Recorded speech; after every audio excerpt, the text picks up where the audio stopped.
Abatunganije kino gikorwa nimbona ikomeye cyane gose, bituma abantu biyumvira ku muntu wese yagize cyamaze no kwiyumvira gutunganya ibintu byo kumushimira, bigatera intege abantu bo gukora cyane kugira ngo biyubake umunsi umwe bazoshimirwe.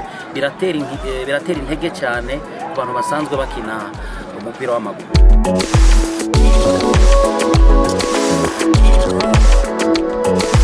Dushimire cyane Yaounde kuvyo yakoze, twese tuzi.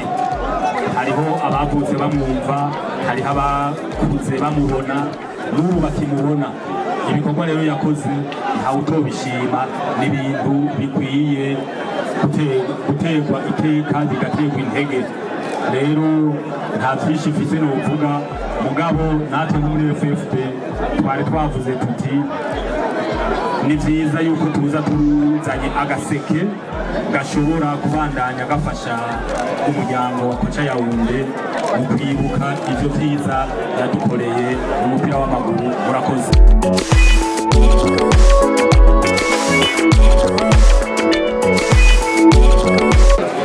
Nashaka gushimira abantu bose n'ibintu mu gifaransa bwabo ni rare, umuntu cyangwa abantu bake baza n'abantu bangana, ndanezerewe tu.